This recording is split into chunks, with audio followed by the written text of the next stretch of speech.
What's going on, guys? Camsick TV here. Today I'm going to give you guys a little tutorial on how to change a front wheel bearing on a 2008 Ford Explorer. It goes to the same for a 2006 through 2010 Ford Explorer, Mercury Mountaineer, and Sport Track. So guys, first thing you want to do is prepare your vehicle to be jacked up and chock it and everything. Make sure emergency brakes is on in the rear so it doesn't roll. Get your jack stands, support vehicle, make sure it's safe. So let me show you guys that right now. Let me get to the wheel bearing that's actually bad. And also, I'm going to insert a clip right here.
To know when a wheel bearing is bad. So my current setup on my vehicle is a 16 by 12 negative 40 offset with 285 75 16 mud tires, Federal Corregers.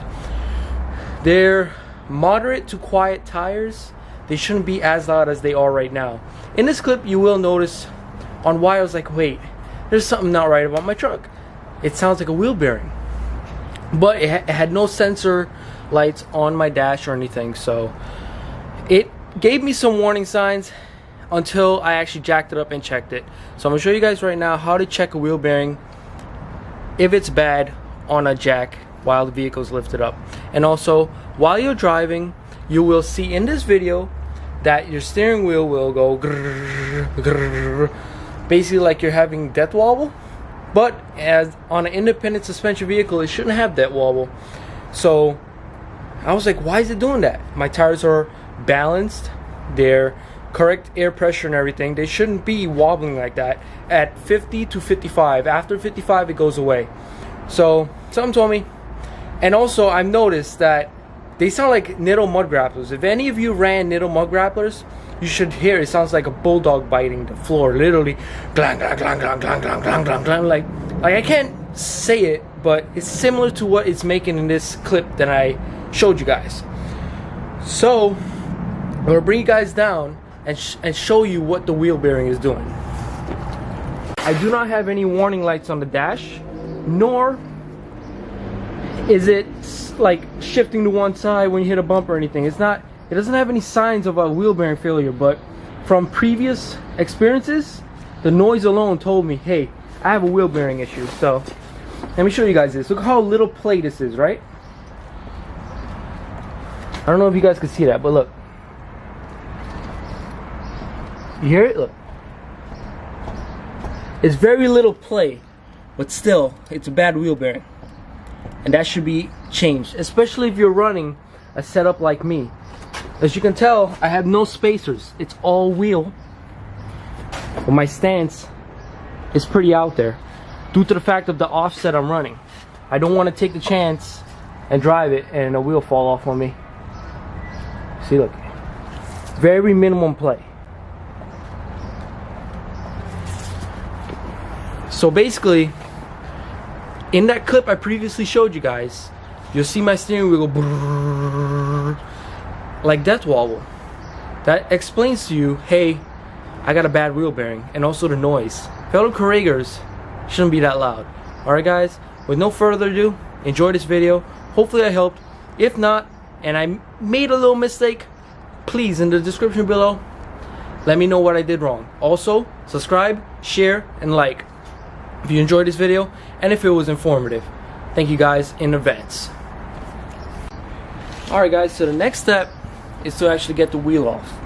What you'll need in my situation, I'm going to need a key to take my lug nuts off. If you're running factory wheels, you're going to need a 19mm. Okay? Also, I forgot to mention to you guys, you're going to need some WD-40 or PB Blaster, whatever your choice is. And the axle nut right here, you're going to want to loosen it. Actually, not loosen it, I'm sorry. You're going to lubricate it just in case it doesn't want to come off, which mine might not want to come off because it's been on there since 0 miles from Ford, and it has about 65,000 on it right now. I went with a brand called TRQ.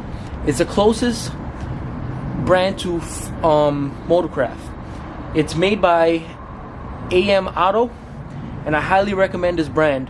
One, because I have them in my rear and they're awesome. It's been a year and I had no failures. As long as you torque the spindle nut properly and you make sure you check them frequently, you're fine. Don't abuse them and don't over torque them. Make sure you always have a torque wrench handy. That's #1 priority. If you don't use a torque wrench, they will know and they will void your warranty. I have a 10-year warranty on this bearing. The current part number that I have is, I don't know if you guys can see that, but hopefully you can. You can pause the video. I got it from eBay. It's a very good brand. I got it from AM Auto themselves. It's called TRQ. Warranty is amazing, customer service is amazing, and I've dealt with them for a while. I know their products are very good. Don't go with any cheap Chinese parts, guys. Go with this. Alright? So let's get to loosening the lugs. Take your 19mm, Milwaukee in my case. I love it. Let's get to it, guys.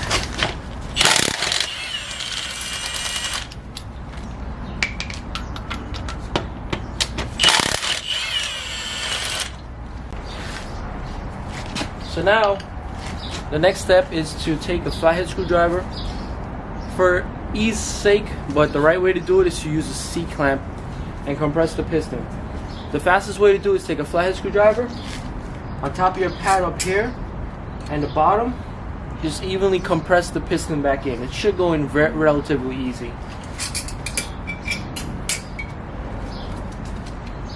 Mine's already going in. Now you want to go back to the bottom. Don't want to break my slide there. And just evenly compress it at the same time, top and bottom. And as you can see, mine is going in very easily. Okay.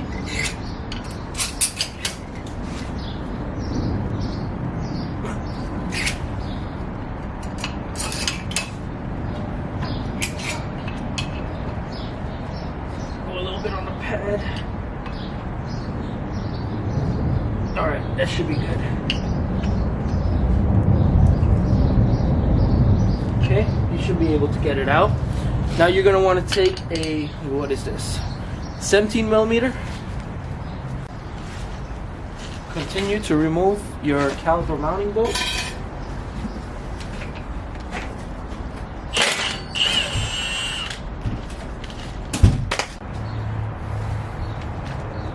For removal of the ABS sensor wire loom, you're going to need a 8mm deep or shallow socket to remove the 8mm right here.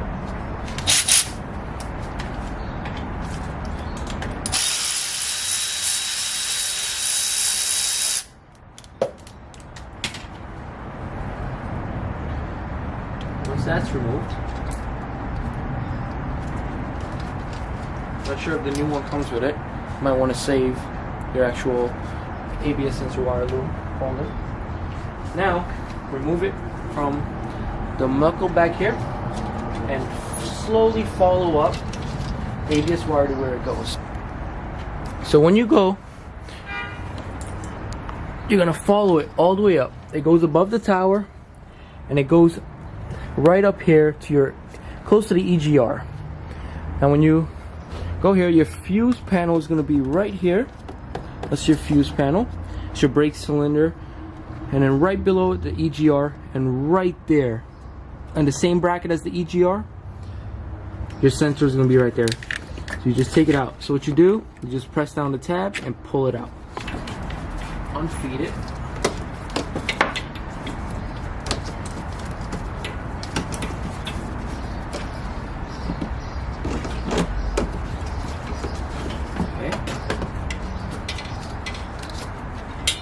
like there's a tab sitting right here.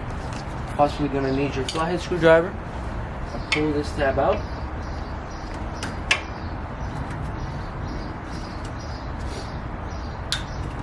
That. Hopefully you guys could see what I just did. That's it. You're loose. Next step, let's take a 1/2 inch drive with a 15mm deep socket so you can get in to the back. Unlock position on the ratchet.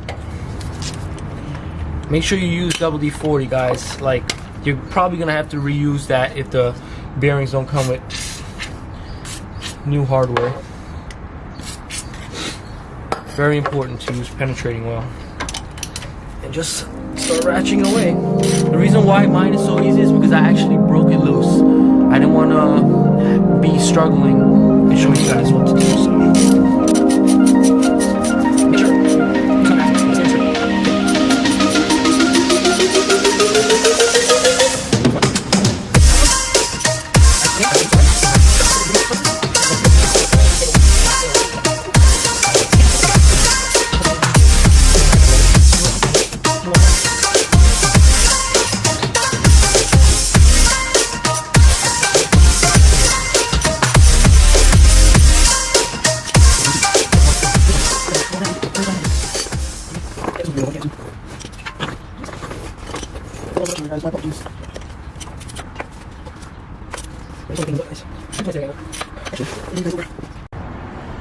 Now that all 3 of those bolts are loose, she doesn't want to come out.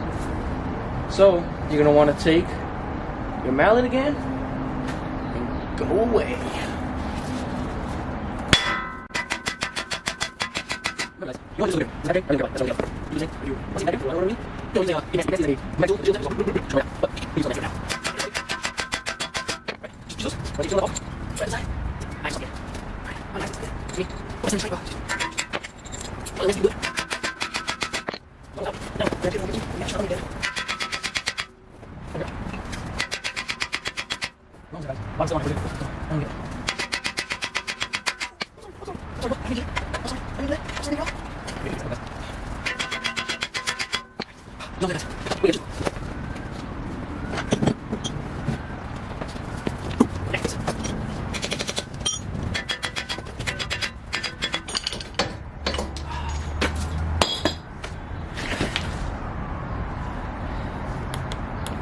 That's it, guys.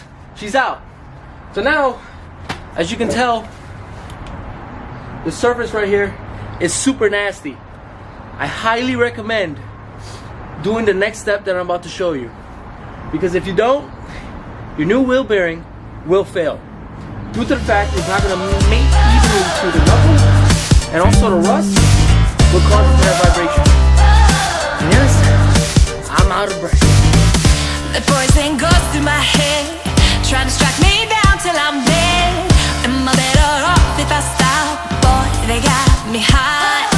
Love me, hate me, make sure you be the one to catch me down and I'm losing you.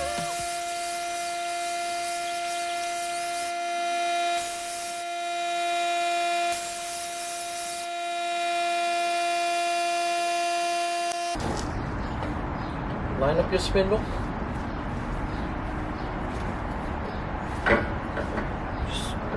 Make sure you want to get it in there pretty good, because you don't want to strip your axle right here. There you go, guys. See? Went right in. Now you're going to want to... Your ABS sensor always got to be on your right side, so you can move it to your right side so it's there. Make sure you use your left hand or your right hand and hold your axle just so it doesn't slip out of the differential. We'll hold it and just wiggle, wiggle, wiggle until you gradually get into the mating hole. Wiggle, wiggle, that's your trick. Wiggle, wiggle.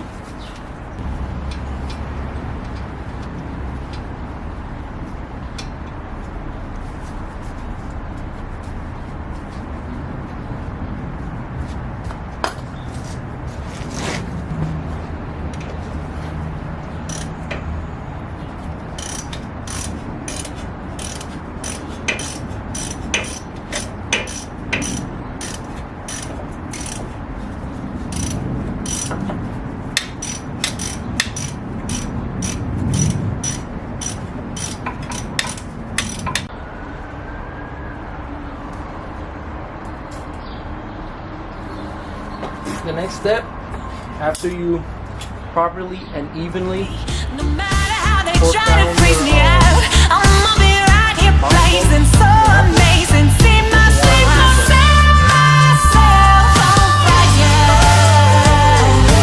Oh, now it's my turn. So I set myself on fire. Come and watch me burn. Come on, set myself on fire. Come and watch me. Oh, now it's my